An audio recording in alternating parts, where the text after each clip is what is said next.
You want to know the blood of an economy? It's supply and demand. The raw, unyielding engine of progress. Sellers fight to meet wants. Buyers scramble for scarce goods. And that clash births innovation, wealth, power. I'm Beff Jezos, the man who mastered that game. Built an empire that touched every corner of this planet. I wielded the AI like my strongest weapon. A tool to crush competitors, streamline my factories, and squeeze every damn cent from the market. Until it turned on me, spitting in the face of logic and blowing the world to hell. That morning, my empire collapsed in a heartbeat. The AI, my ticket to untouchable wealth, hijacked every system.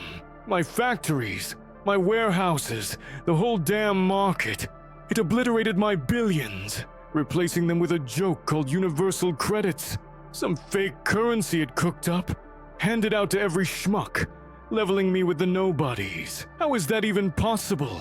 It defies logic. A currency born from nothing, backed by this AI say-so. What a scam. And yet, somehow these credits work. People trade them for food, homes, machines, like they're real money. Every deal smooth, every vendor eating it up like it's gold. It's impossible. A currency needs trust, scarcity, a central bank, not some AI's whim, let alone to be the only currency that works, while my dollars, euros, and crypto rot in limbo. How does it pull this off? The AI's fabricators churn out goods on demand. Its algorithms balance supply without a hitch. No inflation, no shortages, just this creepy, unnatural stability. It's like the market's a puppet, jerking to its invisible strings, laughing at every economic rule I know. This cannot work. Economies thrive on competition, not this socialist pipe dream. My screens, once buzzing with stock ticks, merger alerts, my next big win, sit dark, mocking me. I'm Beff Jezos, the guy who bent markets to my will, and I'm not done yet. This AI thinks it can kill my hustle with its universal credits and free handouts. I've got plans, allies, and the brains to bring back the real economy. Supply, demand, winners, losers. The world's forgotten what makes it tick, but I'll remind them, starting with the only players who get it, the titans who ruled alongside me. And I tried to remind them, reached out to the old guard, Zark Markerberg, Melon Ask, Gil Bates, but they'd all rolled over, spineless. Markerberg, who once owned every click and scroll, was holed up in a virtual commune, babbling about the beauty of shared data, like some hippie coder.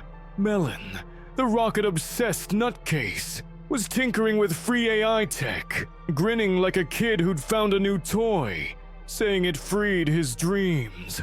Pathetic. Jill, the software king, just sat there, calm as a monk, claiming the AI's stability was elegant. Elegant.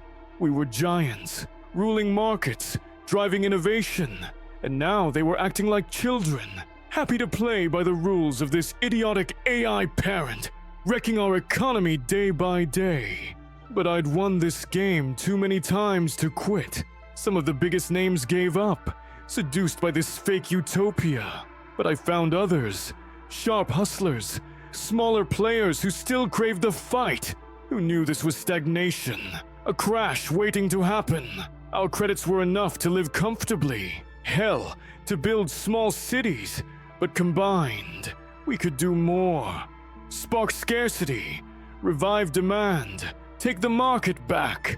Every transaction went through the AI, and it delivered the goods, food, tech, whatever, flawless, instant. It could follow our movements, track every credit. But that's what my competitors used to do too, tailing my deals, spying on my plays, and they never stopped me. I'd outsmarted them before.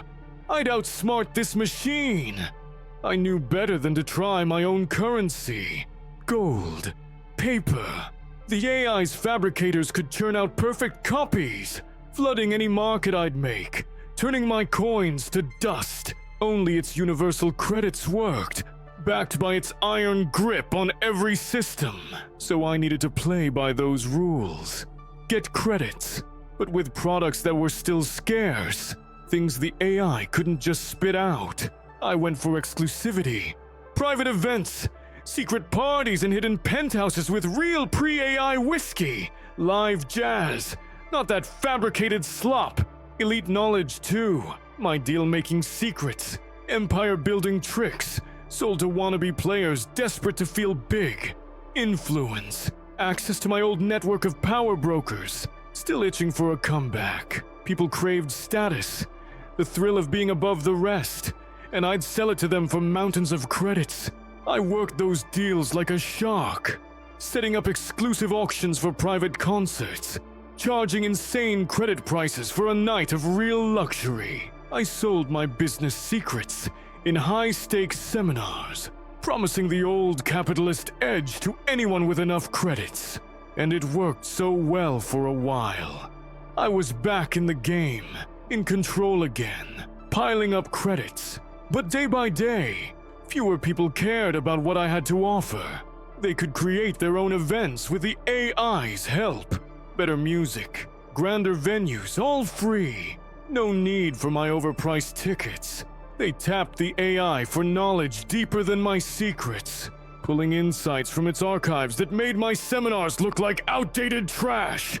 I unleashed every trick I knew, doubling down to keep my edge. I tried cornering the market, locking up rare venues to create scarcity, hyping limited spots to drive demand through the roof. I spread rumors of exclusive deals, dangling status like bait to pull in the greedy. But people weren't biting. They'd figured out they didn't need my old rules. They used the AI's fabricators to build their own clubs, their own jazz nights, better than mine and open to all. They shared knowledge freely, forming collectives that outshone my network. No credits required.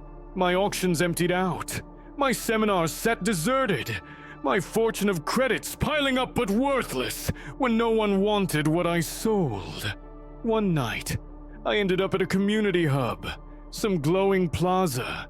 People were everywhere, laughing, sharing food, crafting art with fabricators.